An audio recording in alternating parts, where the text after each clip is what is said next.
কিছু school going ছোট ছোট বাচ্চারা আছে। বাবা, তোমাদের এই যে রাস্তার যে অবস্থা, তোমাদেরকে আসতে এখানে কষ্ট হচ্ছে না? হ্যাঁ। তোমরা কি স্কুলে ঠিক মতো যেতে পারছো? না।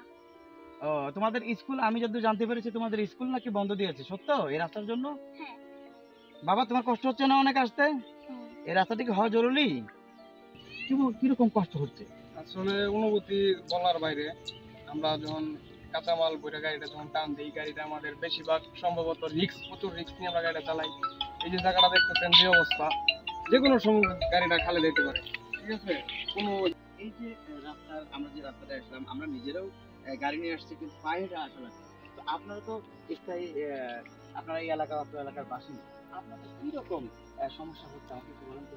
সমস্যা বলতে আমার মনে হয় আমি জন্মের পর থেকে বুঝ হওয়ার পরে থেকে দেখি যে এই এলাকার এই অবস্থা, আমাদের রাস্তাঘাটের এই অবস্থা। আমরা ভাই মনে করেন খুব মানে এটা সমস্যা ফেস করতেছি যে যদি সহজে বলতে হ্যাঁ, পারেন।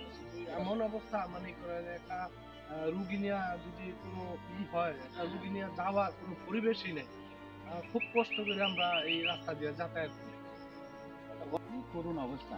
আমি যদি আপনাদেরকে আরেকটু দেখাই যে পাশেই কিন্তু একটা মসজিদ আছে, পাশেই কিন্তু একটি মসজিদ আছে। যে এই মসজিদে যারা নামাজ পড়তে আসেন, যারা মুসল্লি, তাদের যে কতটা কষ্ট করতে হয়, আমি যদি আপনাদেরকে আরেকটু ভালো করে, আমারও হাঁটতে প্রচন্ড কষ্ট হচ্ছে, আমার পাও পিছলে যাচ্ছে। যারা এখানে স্থানীয় বাসিন্দা, আমাদের এই রাস্তাটার জন্য আমরা অত্যন্ত দুর্ভোগের মধ্যে আছি। আর তদুপরি এখানে যে স্থানীয় যে মুসল্লিরা আছে, এরা নিয়মিত নামাজ পড়তে আসতে পারে না শুধু এই রাস্তাটার জন্য। আমরা এত দুর্ভোগের ভিতরে আছি যেটা আমরা বলে প্রকাশ করতে পারবো না। এছাড়া আমাদের স্কুলগামী ছাত্রছাত্রীরা এখন এই রাস্তার জন্য এই সাইটের ছাত্রদেরকে বন্ধ ঘোষণা করে দিয়েছে ওই স্কুল কর্তৃপক্ষ। মন্ত্রী, এমপি, আরও আমাদের সম্মানিত রাজীব ভাই, উপজেলা চেয়ারম্যান, আমাদের ইউনিয়নের চেয়ারম্যান হাজী মোহাম্মদ লিয়াকত হোসেন ভাই।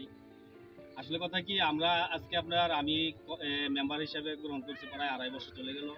এর আগেও আরও মেম্বার ছিল। অন্তত এই রাস্তাটা যে আমরা সবাই চেষ্টা করতেছি, আমিও চেষ্টা করতেছি, আপনারা চেষ্টা করতেছি।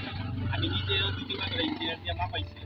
যে বেহাল দশা, মনে করেন আমি ওই যে ভাঙাটা আছে এই পাশে একটা, আমি নিজে লেবার নিয়ে এটা আমি বোঝা দিচ্ছি। তারপরে মনে করেন যে বৃষ্টি বাদল আসলে আমরা চলতে পারি না। আমি কিছুদিন আগে আমাদের চেয়ারম্যান সাহেবের কথা বলছি যে ভাই আমাদের এই রাস্তা দিয়ে আমরা চলতে পারতেছি না। এলাকার লোকজন আমার ধরে, মনে করেন আমি তাদেরকে প্রতিশ্রুতি দিয়ে যেতেছি, কোনো ফল পাইতেছি না।